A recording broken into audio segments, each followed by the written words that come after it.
Good evening all and welcome. Tonight I have a nice collection of horror stories for you.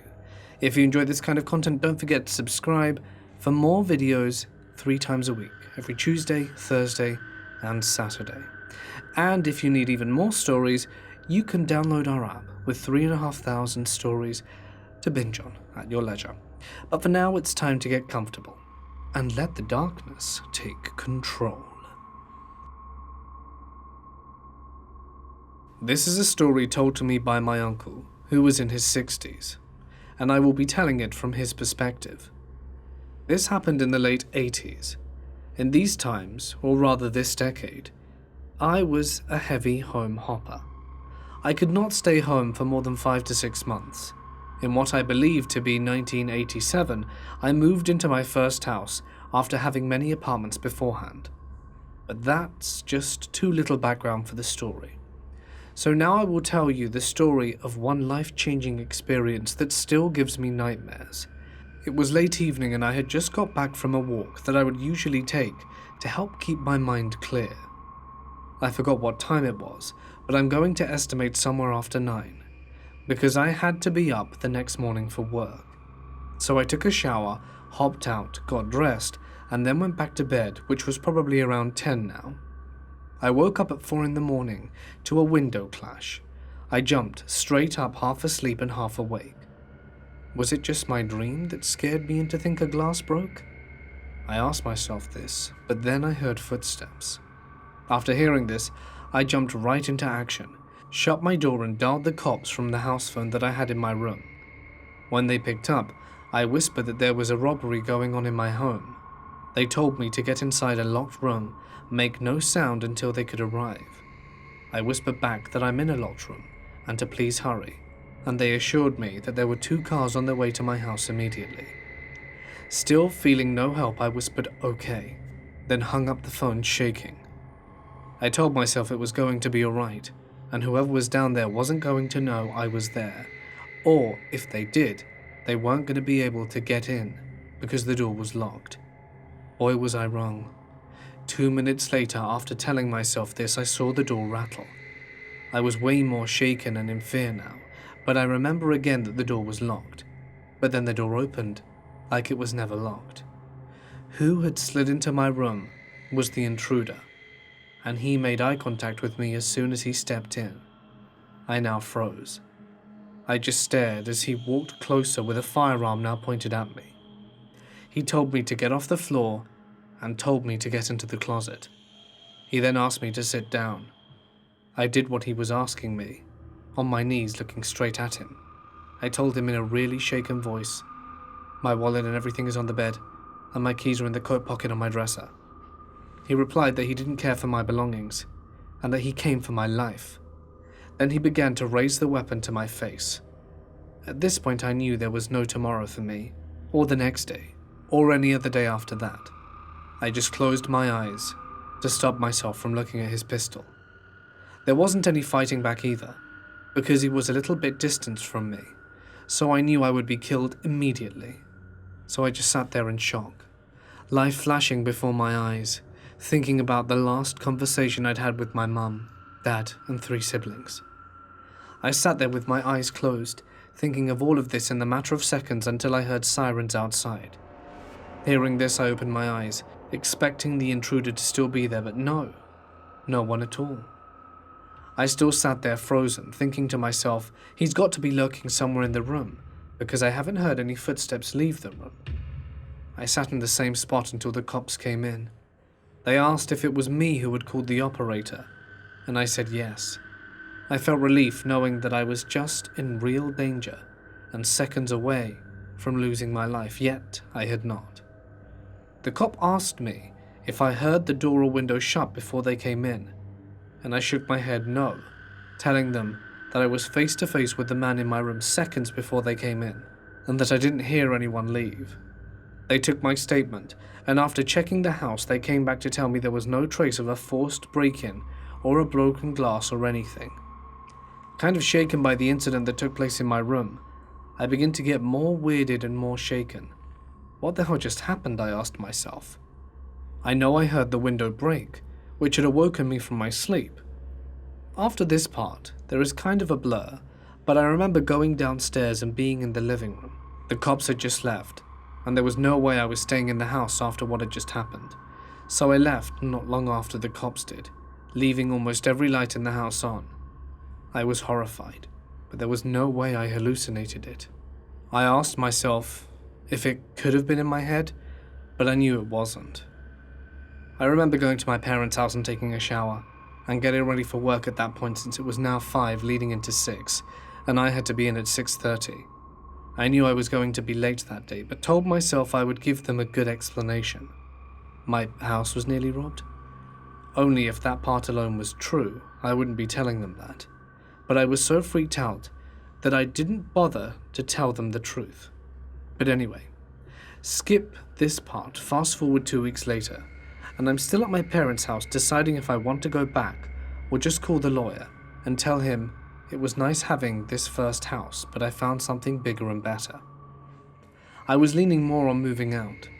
During the whole week deciding period, I would go home to grab some of my essentials that I needed for work and stuff. I remember right before coming out, hearing a knock on the door. I was on my way out, so I approached the door and saw an older man who appeared to be in his late 40s. "Hello, sir. Is there anything I can help you with?" I asked. He introduced himself as Bennett, and tells me he's my next-door neighbor and hasn't had a good chance to introduce himself yet. He asked me if I was alright, because he saw I had called the cops the other day. "Yeah, it's just a misunderstanding. I kinda thought my house got broken into, which is what woke me up. Seemed it was just a hallucination or a trick," I said, half chuckling while replying to him. "Yeah," he started saying. "You know, there's something I wanted to tell you. It's about your home. Back in the late 60s, there was another guy who lived there. One day there was a late robbery around 3 to 4 a.m. He was in his room, which happened to be the same room as mine. When I guessed, he heard broken glass, because the window was broken, assuming the intruder had broken in through that way. He called the cops. They came in a heartbeat, but right as they were walking in, they heard gunshots. When they went up to the man's room, they saw the intruder. He tried to have a standoff with the cops, but it ended up with him being shot twice and dying before the ambulance even got there. He said the man who was being robbed was shot twice by the invader, but was only hit in his chest and shoulder, and he survived. After hearing the story, it made me sick to my stomach. This told me everything I had witnessed that night, and the day right after. I negotiated with my landlord to break lease early, since I'd only lived there under a year, and explained to him about the robbery and what had happened, but just the robbery part. The what I want to call paranormal was up to him and the next renter now. When I was in college, my ex-boyfriend, who I was making moves towards getting back together with and still ran in the same social circles with, died suddenly. Apparently he was sick and I had no idea. No one knew a thing. Of all our mutual friends, a guy I barely knew was the one who called me and told me he was in a coma. Then later that night I found out he died. His best friend came over to my apartment unannounced the next day, but did not bring it up until I finally couldn't hold it in anymore and said, "So did you hear about?" She said, "Yeah, of course," and changed the subject. I was still completely shell-shocked. She seemed a little down, not like her lifelong best friend just dropped dead out of the blue the night before. I went to the funeral, and most of our friends weren't there. Nowhere near the number of people you'd expect at a healthy young man's funeral. Of who was there, no one seemed really upset but me. I know everyone grieves differently, but even his family weren't particularly dressed up or devastated. His younger sisters were giggling with each other the whole time. Weirdest of all was the people I spoke with. No one really seemed clear exactly on what sudden illness he died of. I'd like to have seen him one last time, but it was closed casket. I'm 99% sure he's really dead, but the circumstances surrounding it were so abrupt and strange that I sometimes wonder if he really faked everything to perfection. Just so you know, he really didn't want to get back together. You guys are about 8 years late on that joke I made at the funeral. We dated seriously for several months. He dumped me, then several months later wanted to get back together. I said I wanted to think about it, and he died. The end. Now, he wasn't into drugs or gambling or anything like that. Not that I know of. He had a history of depression. I may consider getting a death certificate, although I may have trouble explaining that to my husband. It was freshman year of high school, and I was at the first boy-girl party that anyone in my nerdy group of friends had thrown. I was obviously looking to impress the ladies and get out of my forever alone stage of life. So if I could find a way to do that, I was gonna take it. Lucky for me, a friend of mine asked me if I wanted to arm wrestle. I said, sure, and we went over to a ping pong table, set up in a corner, and someone said go. I started to push, and for just a second time slowed down. I realized that my arm was not moving forward like I thought it was going to. It was staying still. Suddenly there was a loud pop, and my arm went limp at my side. It didn't really hurt, but I knew something was really wrong, and I ran out of the room to collect my thoughts. I knew I had just broken my arm, but I had never broken a bone before, and whoever heard of someone breaking their arm while arm wrestling in high school? So the next 2 weeks I operated under the assumption that I had pulled a muscle or something. My arm didn't hurt, but I couldn't lift it higher than 90 degrees. I was even in gym class at the time and played badminton underhand. Eventually my family realized it wasn't getting better, so after those 2 weeks I went to the doctor, who told me that unsurprisingly it was broken. Apparently I had a benign cyst in the marrow of my humerus bone. That meant my arm was very prone to breaking, and the arm wrestling was just the straw that broke the camel's back. So now, I go back to school and admit to everyone I had broken my arm, wrestling the smallest girl in the freshman class. Not only that, but because of my cyst, I wasn't allowed to play any sports until my marrow filled back in. So I had to take another study hall instead of gym. Except I didn't take a study hall. I went to my school's TV studio and did the announcements that were videotaped and shown all over school. That meant that everyone got to see me in my sling, and eventually everyone knew the story, just not the medical reason behind it. Sometimes the cysts will fill themselves in after a break, but that didn't happen for me. I had to go in for surgery to fill in my arm with some marrow from my hip, and some synthetic marrow. A few weeks after the surgery, I noticed the scar I was left with was purple, swollen, and draining an orange, watery liquid out of it. I didn't let anyone know this for a while, but eventually I found out I had to go back to the hospital for 2 more surgeries to clean out the infected, pus-filled scar. So after all of that, my arm is now fine. I have a huge 1x3-inch scar on my arm and a 4-inch scar on my hip, and a story that I got over being embarrassed about 10 years ago. I was in the 4th grade when I was riding my scooter to my neighbor's house where my sister was.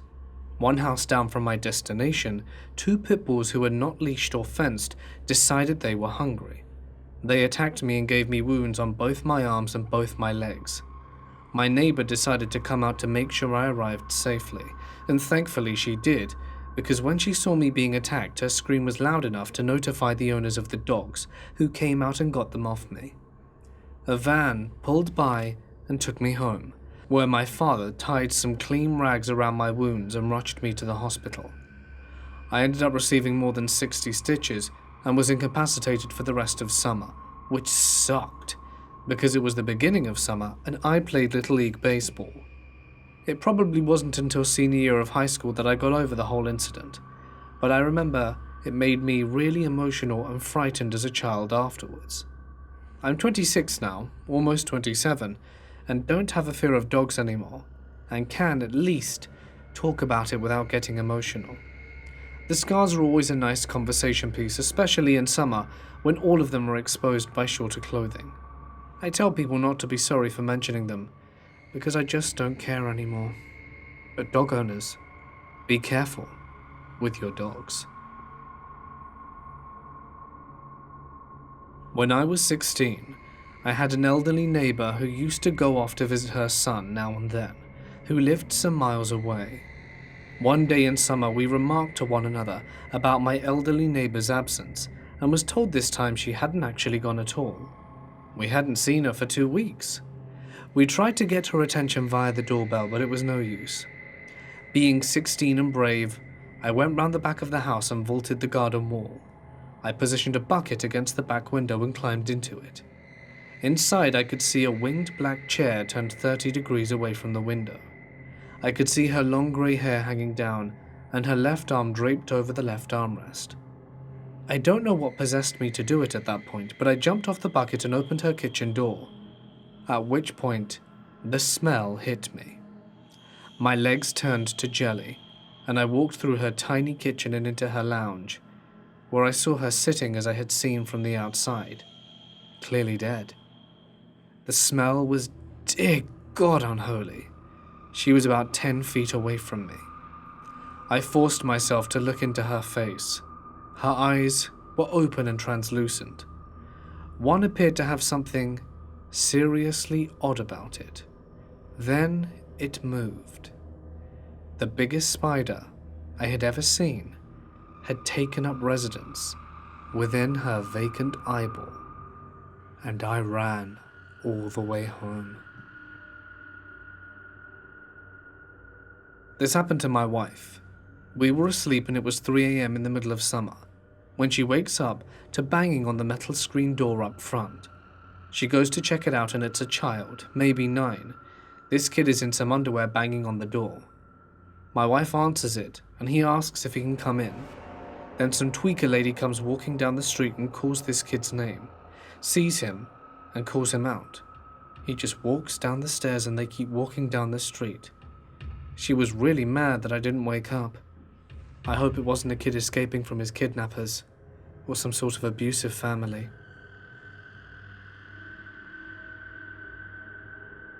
I'm a 19-year-old male, and I live in a small college town.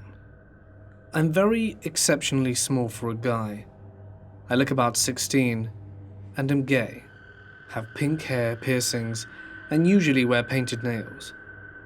These facts matter, because I'm assuming it's the reason this happened to me. Why this man even noticed. Let me take you back. A few days ago, about 7 in the morning, I was at the grocery store, trying to avoid the crowds. You know, COVID.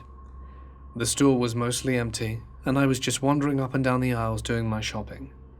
While I was doing so, a man who appeared to be about the age of my dad walked up behind me. He grabbed me by the shoulder with one hand and by the butt in the other. I was wearing a slightly cropped shirt and a slightly small pair of shorts, which I maybe wouldn't have worn in a lot of places, but I felt like my town was safe, given it was mostly other college kids who were fairly progressive. I suppose the clothing choice may have been why I stood out as well. I guess I keep mentioning this because I partially blame myself, even though I know I shouldn't. Anyway, he grabbed me and I immediately jumped out of my skin, craned away from him as hard as I could, and gave him what I assumed was a horrified look, and rapidly scurried away. I actually left the grocery store and went straight to my car, and decided I would go to another grocery store about a 5-minute drive away to do my shopping instead, and felt more relaxed to do it there. When I step outside the doors of the grocery store, though, my heart dropped to the pit of my stomach. The same creepy man from the previous grocery store who had grabbed me was waiting outside it. I immediately panicked and reached for my short pocket knife, which regrettably wasn't in my pocket. No one else was in the parking lot, because it was still very early and the store had just opened. The man then came over, approached me, and said he was sorry to bother me, and he didn't mean to offend me, but he just wanted to tell me I was very attractive, and was wondering if I could talk to him about it in his car. I said no, in an extremely panicky voice. He attempted to reassure me so that I wouldn't be afraid. I was terrified he was going to kidnap me. In the time it took me to get my door unlocked, it was either the grocery store for help or my car. I was so filled with panic and felt so exposed and afraid that all of a sudden I just wanted to leave. So I decided to run for my car even if there was a risk. I ran around him because he was between me and the parking lot, running right by him, so close I was terrified he'd grab me, but he didn't. I ran as fast as I could, unlocked it as fast as I could, jumped inside and drove away. I drove around a while before going home, keeping an eye out if I could spot someone following me, but couldn't. After about an hour of driving around the town, trying to get rid of the bad feeling of being followed, I went home and locked myself in my apartment. I haven't felt too comfortable to go shopping alone without my boyfriend since, and haven't felt comfortable to wear shorts or crop tops outside the house either. Not that I should have to feel that way, but it is just how I feel now. Moral of the story for me was to never forget the knife at home, and if someone does anything weird like that, it might be a good idea to keep an eye out to make sure you aren't being followed. I was working on a research project during college to determine the residual feed intake for a group of heifers from a massive farm in Georgia. I was just hired help, so I didn't do much with the data. My job was to sort heifers into the sweep tub, which is basically a big gate that we use to push cattle into a chute, one animal at a time, so they can be treated for disease and injuries or just to be weighed. Every 2 weeks, we'd weigh these heifers, and I would sort out groups of 4 to 5 out of 12 to go into the sweep tub, close the gate behind them, and get them to go into the chute. One day, about a week before Valentine, I was running the sweep tub again, and had to get a heifer out of the corner and into the sweep. She decided to do a 180, and the next thing I know, the head of an 800-pound animal is hitting me in the chest. My ass is pinned against the gate, and her hood is coming down right on my crotch. After making a male nurse uncomfortable with my story, the doctor said I was lucky, because the wound was in the best place possible. The only downside was that I wouldn't be able to celebrate Valentine's Day the fun way. Basically, a heifer almost made me a eunuch. About a month ago, in Cambridge, Massachusetts, I took a high walk to the local McDonald's. I had almost reached the restaurant when I suddenly felt a bug zoom into my left ear hole. In panic, I stuck my index finger into my ear trying to grab the bug. Unfortunately, I think it just pushed it in further. I walked into the McDonald's bathroom and looked into the mirror, but I couldn't see the bug in my ear at all. I could feel it though, and needless to say, I was thoroughly distressed at this point. I found the fortitude to complete my McDonald's mission, order 4 McDoubles, 2 McChickens and a large fry, and while waiting for my food, I called my mum and asked her for advice. She told me to shake my head and let gravity do the work. So there I was standing in the McDonald's, sweating and jerking my head from side to side, looking a little bit schizophrenic or like a crackhead. This did not work. If anything, it made the matters worse because it agitated the bug. I could feel/hear it moving inside and it was terrifying. Whatever it was moved on its legs and I could hear a loud rustling, and there was a pain and pressure in my left ear canal that has since gone unmatched. After getting my food, I hurried back to my friend's apartment. I told them about my plight. Most of them were stoned and just laughed it off. It's not a big deal, bro, it will come out eventually. My friend Max looked up what to do with a bug in your ear. We tried the first solution, which involved turning off all the lights in the room and shining a bright light near my ear, but that proved ineffective. About an hour later, the bug was still very much alive and very much still in my ear. Every time it moved and I heard the rustling, I would twitch involuntarily. I finally gave in and agreed to try the second method the internet suggested, pouring oil down the ear canal to try and flush it out. I took a knee on the kitchen linoleum and let Irene pour a little olive oil in my ear. When the olive oil went in, the bug began squirming like never before, I think because it was drowning. This, combined with the discomfort of oil draining into my ear, was about all I could bear. I let the oil flow down with my head cocked to the side for about 10 seconds, bellowing in agony for a while, then stood up and tilted my head back to the left, and the bug finally flowed out. The feeling of relief that washed over me at that moment was indescribable. It almost made this whole ordeal worth it. My friends were shocked to see the bug, a sizable black beetle with a hard exoskeleton. I don't have a picture, regrettably, but I'm so glad it didn't lay eggs in there or cause damage to my ear. It is by far the scariest thing that has ever happened to me in my life. By far. At times throughout my life, I've had things mysteriously vanish, only to turn up days or even months later with no explanation as to where they've been or how they've reappeared. It's been a few years since anything like this has happened to me, until recently. For context, I'm a backpacker in Australia, and in March of this year I headed to Kangaroo Island to volunteer in bushfire-affected areas with an organisation called Blaze Aid. While there, I lived in a tent in their makeshift campsite, which was actually the local cricket club ground. My tent was a last-minute purchase, and I'd originally been told that they would have a spare tent that I could use, and then the day before arriving to camp, I was told I would need to buy one, which resulted in me having to buy the only affordable tent left in stock in Adelaide's Target, at a $39 TP tent that slept 4 people. This tent, although pretty terrible quality, was spacious and allowed me to spread out all of my belongings. Bear in mind I live out of a few backpacks, so it was nice to have a wardrobe for once. As coronavirus became an issue in the rest of the world, we were isolated from all of it on that small island, but we were told, as interstate borders were shutting down, the future of camp was uncertain. If we have somewhere safe to go, we should leave. I had met a fellow volunteer, and he had offered me his spare room in his house in the city, and I decided to take him up on the offer to have somewhere safe and warm to wait out the pandemic until I could get home. Lol. 2 days before leaving camp, it was a sunny, warm day, so the camp coordinators organized a barbecue for everyone, and we set up one long table outside in the sun.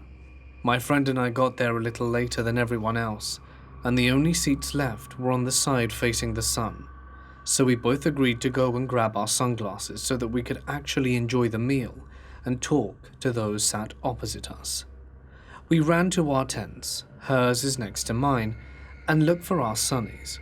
I pull everything out of my backpack, search through my wardrobe, even lift up the little mattress I have there, but I can't find them. I was kinda pissed, as they were new after losing my last pair in Perth, but I went and had dinner, making a mental note to make sure I put my sunglasses somewhere specific in my bag when I did find them. The next day, I take everything out of my tent to get ready to pack up, empty my bags out, completely do all of my washing, remove the mattress and bedding, everything. No sunglasses. I repack my bags several times before leaving, and conclude that I must have lost them somewhere along the way, and I just have bad luck with them. Fast forward to a week later, and I've moved into this guy's spare room.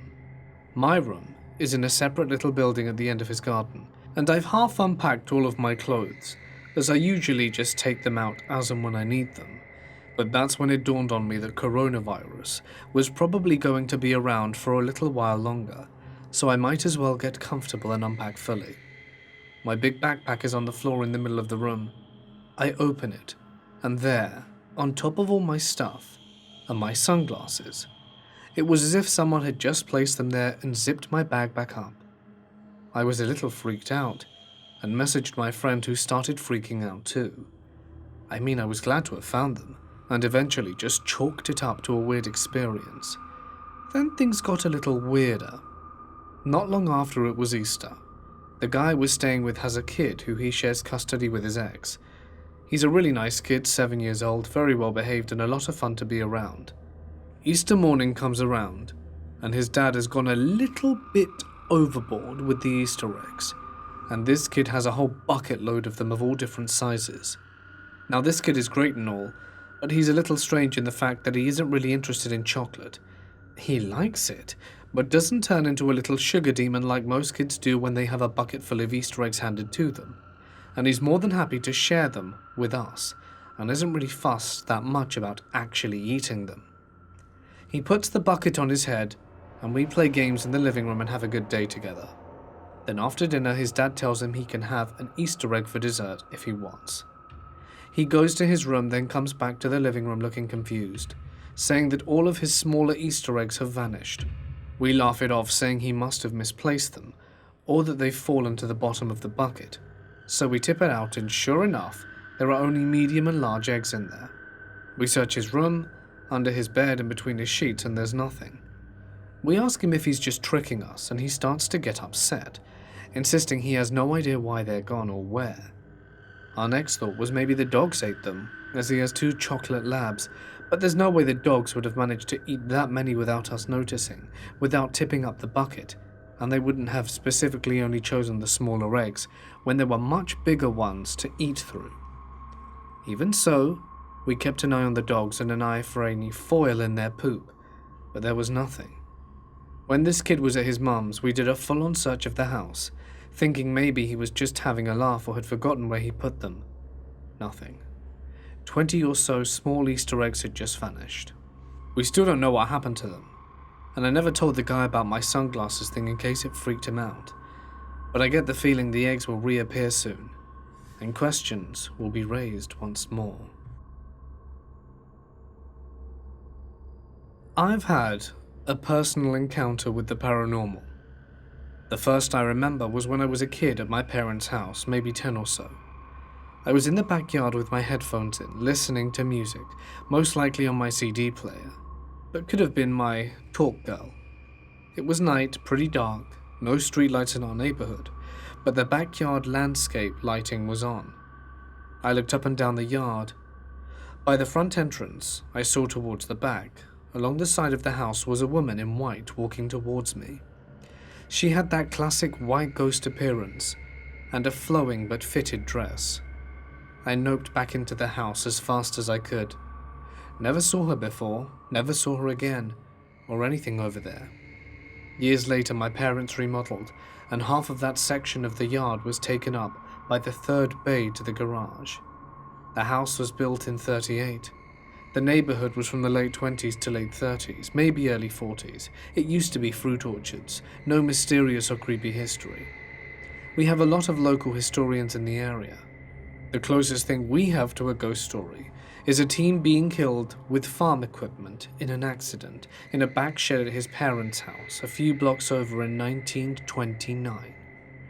No idea what I saw or why, other than I assume a figment of my overactive imagination. At another time, it was my senior year in college, and in the photo darkroom, I was working on a project late at night. I was the only one there. I probably had headphones in, as I usually did, and I was walking towards the exit to check a finished print in the light, and I looked up from my print and saw a Civil War-era-looking soldier looking straight back at me. I gasped, jumped back, and after I blinked, he was gone. No one else came into the lab that night while I was there. The art building where the photo lab was, in the basement, was built in the old gardener's shed grounds. It was a residence and grounds before it became a college. I again assume it was my overactive imagination, but why it was that I have no idea. I'm not a big history buff. The prints I was working on were landscapes and it was Oregon, not what I'd think of as a Civil War hotspot exactly. I've had several of what I think were sleep paralysis episodes. Usually I would just get myself back to sleep eventually. It's always someone or something standing in the corner of the room, in the shadows or just outside the sliding glass doors, so that I can see a silhouette through the closed curtains, opaque but not light-blocking. One time I did manage to break through, and subtly reached for my giant mag light that I keep by the bed, flung it and lit up the corner of the room to reveal nothing there. Then there were those fever hallucinations. Those were freaky.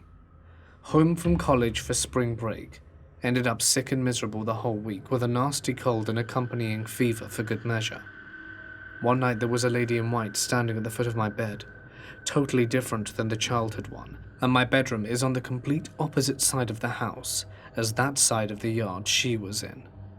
I remember sitting up and saying, "Mum?" thinking my mum had come in to check on me. Realized it was not Mum and panicked, but she vanished. The next night I saw my dad's severed head on the bed next to me, with a peaceful expression, no blood, just laying there. As I woke up, it gradually faded into the folds of the comforter. For my final story, my mum and I took a trip to New Orleans and had a blast. We were staying at the Le Pavilion Hotel, which has a ton of ghost stories. It was really cool and old. Our last night there, we went to bed, turned off the light beside the bed, and it was dark. A few minutes later, the lights flicked on. I wonder, half asleep, why Mum turned on the light. I didn't hear her get up or move, so she's not going to the bathroom or checking something. A minute later, it's still on. I roll over and start to ask why she turned the light on. At the same time, she rolls over and asks me why I turned the light on. We look at each other, then burst out laughing. We didn't see or hear any of the other ghosts there, but we did get our experience in before we left. One Friday in September, 4 friends of mine and I were hanging out on a very foggy and mildly chilly evening with nothing to do as usual. We decided to go to the beach and have a fire. We've been going to this spot for years and knew the place pretty well. It's in a nice area, and we've never really had any issues having fires there before. We arrived around 9:30 p.m. as it was getting dark, but there were still many people there hanging out by the water, fishing and having fires too. As we were choosing a spot, we noticed there was a light in the distance at the far left side of the beach. For some reason, this light, which was presumably a person, caught our eye, and we even had a short conversation discussing it. Normally, I wouldn't notice something as random as that, but for some reason I was conscious of it the entire time we were hanging around the fire. I wasn't the only one. I could see one of my friends, Mark, looking over and keeping an eye on the light as well. Again, we acknowledged it and went on chilling as usual and trying not to think of it. About half an hour later, Mark brings our attention to the guy with the light that is now walking by us 20 meters away. But when we look over, he started walking back to his faraway spot. For reference, he was sitting at least 100 meters away from us the whole time. Since we were in a decently large group, and the fact that Mark and I had brought our knives to split wood and shave off kindling to get the fire started, we felt pretty safe. On top of that, there were still a few people around us, so none of us were too weirded out. Even though it seemed like the man was probably just fishing or something, being the paranoid person that I am, I told Mark to warn us if the light moved again, as he was the only person whose seat was facing that direction. After chatting and feeding the fire for about an hour, it was getting late. We decided to finish up the last couple of logs and call it a night. As we're talking, Mark suddenly whispers, "Why is that dude coming up to us?" We looked over, and sure enough, the man with the light was coming our way. He wasn't saying anything, just walking. I could see his pants at first. He was wearing jeans with regular work boots. "Hey," I called out to him as he was 15 meters away. He elected to ignore us and kept walking towards us without breaking a stride. "What's up?" I say to him again. This time he responded, "Can I warm up by your fire?"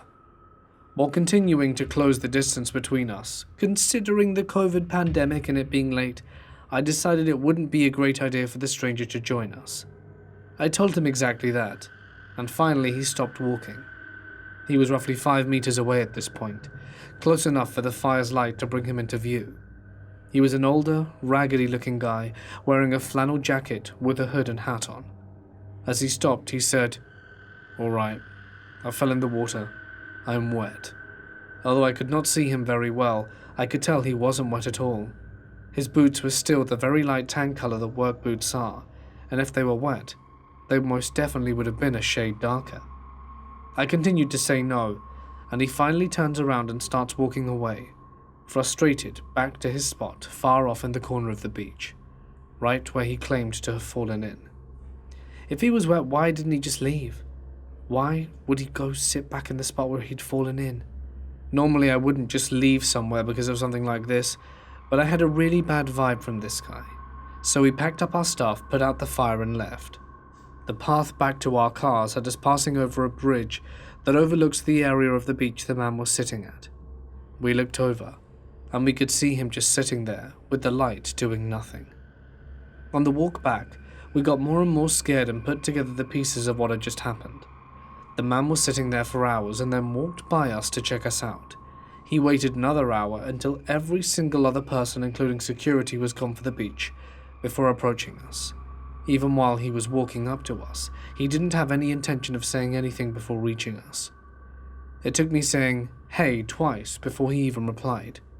He wanted to get close enough to us without noticing, and once he realized we saw him, he made the fake excuse to try and have us let us near him.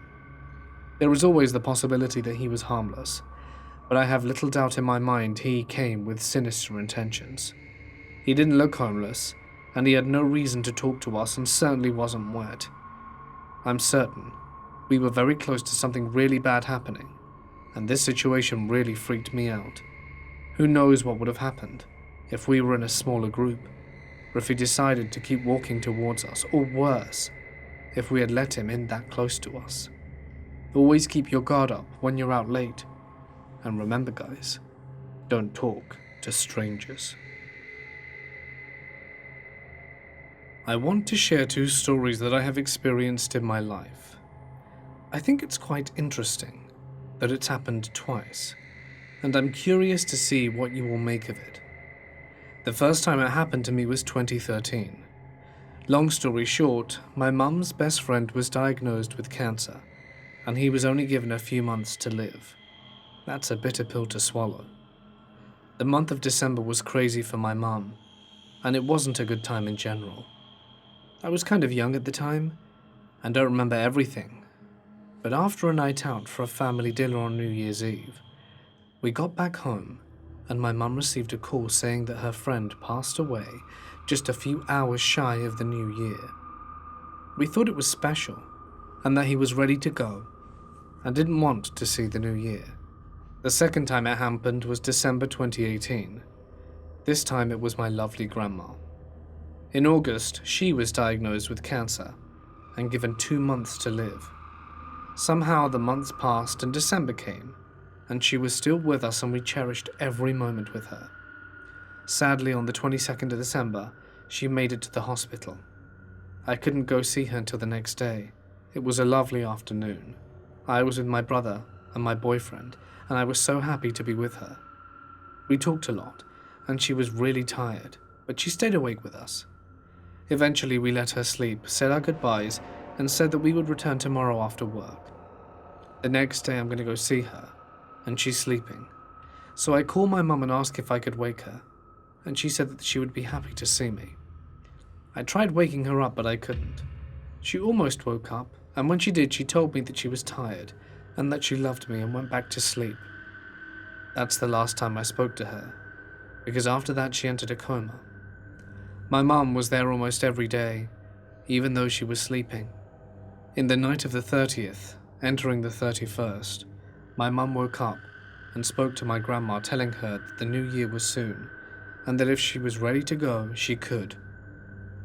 Eventually, at 4 a.m. on the 31st, she passed, and I'm guessing she didn't want to start the new year being in that state, and she was ready. What do you all think? Uncanny coincidence? Or something more? Has anyone you've known ever passed away on New Year's Eve? Hey guys, it's Mort here, and thank you so much for listening. Here's to hoping that you enjoyed tonight's stories. If of course you did, you know what to do. And if you want more stories, you can always download our app for free to get even more content. I think we've got about 3,500 stories, and there are always more being added, so it's always a great time to check it out. You can play around with customizations, add sound effects, add music. It's just a really cool and fun app, and I really hope that those of you who try it enjoy it. Feedback's always really appreciated too, by the way, guys. I love you.